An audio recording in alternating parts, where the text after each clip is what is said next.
Hello गणस, Radhe Radhe, जय श्री कृष्णा। तो इस वीडियो में हम लोग पढ़ेंगे पॉलीमॉर्फिज्म।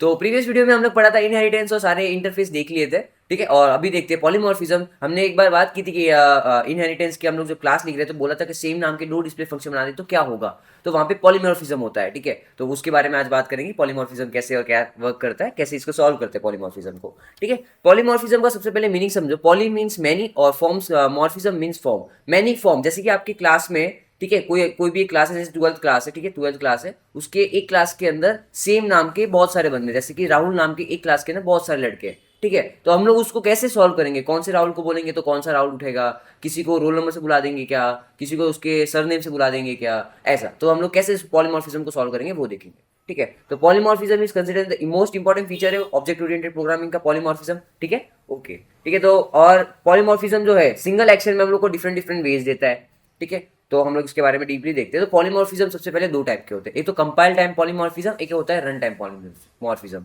कंपाइल टाइम पॉलीमॉर्फिज्म में क्या होता है, जब वो कंपाइल होता है तभी मॉर्फिज्म हम लोग को पता चल जाता है, कंपाइल टाइम में ही हो जाता है, ठीक है। और रन टाइम में क्या होता है, ओवरलोडिंग्स होती, ओवरराइडिंग्स होती है, ठीक है। दो फंक्शन है इनहेरिटेड हुए हुए, तो पेरेंट क्लास का जो फंक्शन होगा उसको ओवरराइड कर देगा डिराइव क्लास, ठीक है, ऐसा होता है। तो देखते हैं हम इनके बारे में डीपली समझेंगे, ठीक है। पहले पढ़ लेते हैं पूरा कि होता क्या है पॉलीमॉर्फिज्म, कितने वेज होते हैं। दो टाइप के होते हैं, मैंने ये बताया पहले। कंपाइल टाइम होता है, एक रन टाइम होता है। कंपाइल टाइम में क्या होता है पॉलीमॉर्फिज्म, वो कंपाइल टाइम को स्टैटिक पॉलीमॉर्फिज्म भी बोल सकते हो, ठीक है, और अर्ली बाइंडिंग भी बोल सकते हो, ठीक है, ओके।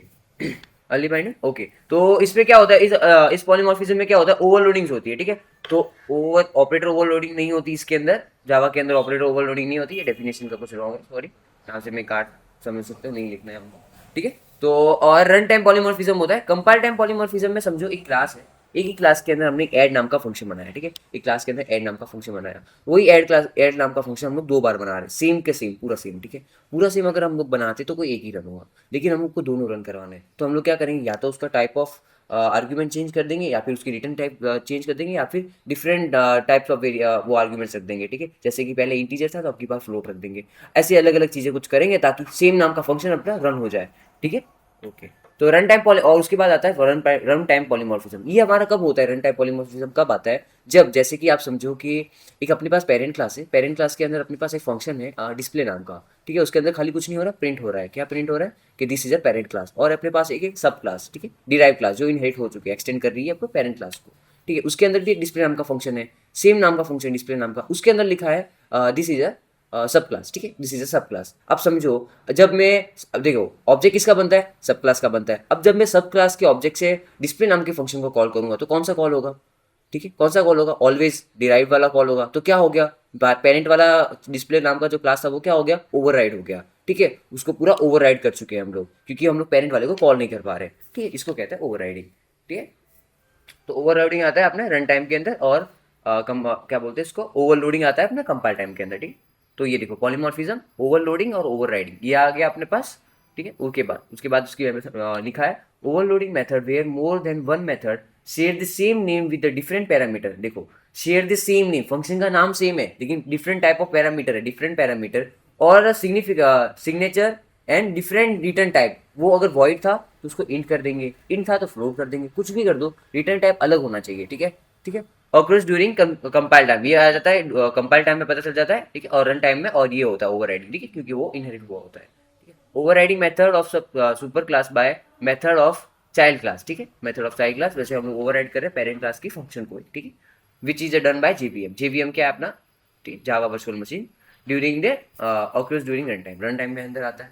अब देखो हमें ये छोटा एक एग्जांपल है समझाने के लिए, ठीक है। तो एग्जांपल है, तो यहाँ पे कौन सा एग्जांपल है, मेथड ओवरलोडिंग का एग्जांपल, मेथड ओवरलोडिंग का एग्जांपल है, तो समझते हैं इसको मेथड ओवरलोडिंग। तो अपने पास एक क्लास है हेल्पर नाम की, ठीक है, हेल्पर नाम की अपने पास एक क्लास है। तो उसके बाद मैंने हेल्पर नाम की क्लास के अंदर मैंने दिया है स्टैटिक इंट, रिटर्न टाइप क्या है मेरा, इंट है, और ये क्या है, स्टैटिक है, तो मैं क्लास के नाम से कॉल कर सकता हूँ, हमने पीडीएफ वीडियो में पढ़ा था, ठीक है, स्टैटिक मेथड फंक्शन देखा था, ठीक है। तो स्टैटिक इंट मल्टीप्लाई, मल्टीप्लाई, ठीक है, स्टैटिक इज मल्टीप्लाई, ठीक है, मल्टीप्लाई लिखा, इंट ए एंड बी, दो चीजें ली मैंने, इंट ए और बी, और रिटर्न करा दिया ए एंड बी को, रिटर्न कर दिया ए इंटू बी को, रिटर्न करा दिया, क्योंकि ये इंटीजर रिटर्न टाइप है तो हम लोग रिटर्न कर सकते हैं, वॉइड होता तो रिटर्न नहीं कर पाते, ठीक है, हमने रिटर्न कर दिया। उसके बाद मेथड टू, अपने पास मेथड टू दूसरा ऑप्शन देखो, स्टैटिक डबल हमने दिया, ये था इंटीजर, ये थे डबल, ठीक है। ये हमने क्या किया, यहाँ पे क्या लिखा है, different return type, different return type हमने कर दिया, ठीक है। उसके बाद मल्टीप्लाई सेम नेम, देखो share the same name, share the same name,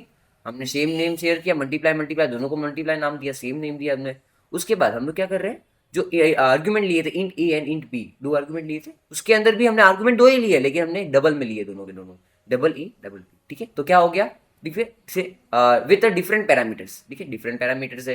different कैसे हो गए, ये इंटीजर था, ये डबल है, अब ये अलग हो गई, रिटर्न दोनों ए पर ए इंटू बी कर रहा है, दोनों को चलाओगे तो आंसर एक ही आएगा, ठीक है। लेट्स सी अब कैसे। अब देखो मेरी मेन क्लास लिखी हुई है यहाँ पे, क्लास GFG, ठीक है। उसके बाद है पब्लिक स्टैटिक वॉइड में, ठीक है, मेन क्लास है। उसके बाद डायरेक्ट देखो यहाँ पे प्रिंट करा रहे हैं हेल्पर डॉट मल्टीप्लाई, ये क्या है, हेल्पर डॉट मल्टीप्लाई। उसके बाद 2 और 4, इसने क्या लिखा है, होल नंबर लिखा है, तो ये क्या हो गया, इंटीजर हो गया। इंटीजर कहाँ है, इंटीजर वाला फंक्शन ये देखेगा तो कहाँ दिखेगा कि इंटीजर है, रिटर्न में इंटीजर लेना, ओके, यहाँ पे आ जाओ और इसको रन कर दो, तो ये 2 इंटू 4 कितना हो जाएगा, 2 4 जा 8, ओके, ठीक है, तो 8 आ जाएगा, ठीक है, ओके। उसके बाद अपने पास मेथड 2 में आता है क्या है 5.5, तो ये क्या है, एक फ्लोटिंग पॉइंट नंबर है, डबल भी हो सकता है, तो यहाँ पे डबल पे आ गया, इसने यहाँ पे डबल पे ले लिया, ठीक है। तो ये रिटर्न कर देगा 5 into 5 into 6 into 6 into 3 6.3, okay okay. तो यहाँ पे एक एग्जाम्पल भी अपने पास, ठीक है, टेस्ट नाम की क्लास है, टेस्ट नाम, ठीक है।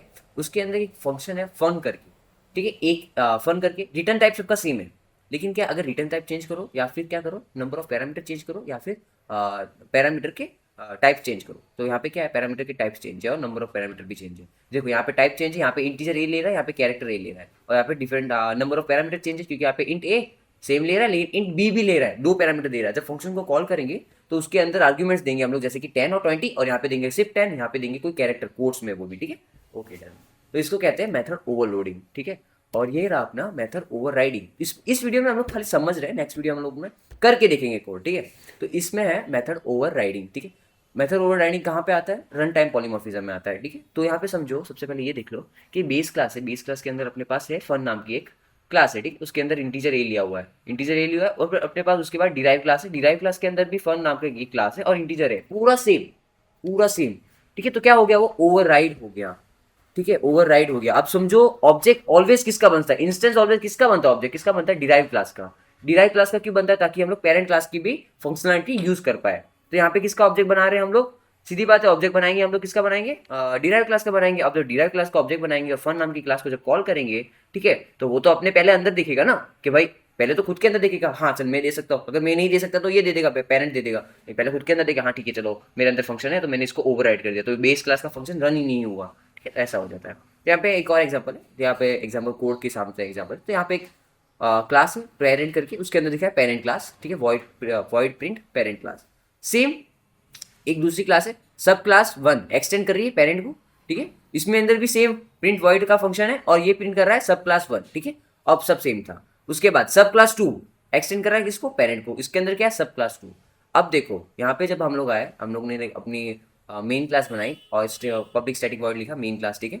उसके बाद अब जब मैंने पेरेंट ए लिखा, ठीक है, parent A is equal to, देखो ये है ये थोड़ा C++ का एग्जाम्पल है, लेकिन हम लोग जावा में करेंगे, आपको पता है कैसे करते हैं, हम लोग करेंगे parent A is equals to new parent, ठीक है, parent A is equals to new parent, object बनाने का क्रिएशन है, ठीक है। अब हम लोग देखेंगे, हाँ तो ये भी अलाउड है, ये भी अलाउड है, ठीक है। उसके बाद हमने किसकी सब क्लास बनाई, सब क्लास 1 की, ठीक है, सब क्लास 1 की ऑब्जेक्ट बनाई, तो ये जावा का है, ठीक है, ओके। अब हम क्या कॉल किया, ए डॉट प्रिंट करेंगे जब हम लोग, तो कौन सा कॉल रन होगा, ये रन होगा, क्यों, क्योंकि देखो इसके अंदर पहले से प्रिंट पड़ा है, तो ये ओवरराइड कर दिया इसने पेरेंट की क्लास को, पेरेंट के मेथड को नहीं चलाया इसने, अपने अंदर से ही मेथड चला दिया, क्योंकि इसके पास पड़ा था। उसके बाद इससे एक और सेम नाम का न्यू बनाया, ए इज इक्वल टू न्यू सब क्लास 2। अब ये जब प्रिंट करेगा तो ये इसका कॉल होगा, क्योंकि ये इसका ऑब्जेक्ट है, पेरेंट का तो ऑब्जेक्ट बना ही नहीं रहा, क्योंकि वो तो किसी से इनहेरिट कर ही नहीं रहा, ठीक है, डन, इसको कहते हैं, ठीक है। तो नेक्स्ट वीडियो में हम लोग देखेंगे मेथड ओवरलोडिंग, अच्छे से समझ के कोडिंग करके देखेंगे और एक प्रोग्राम करके देखेंगे, ठीक है। तब तक के लिए बने रहे, थैंक यू।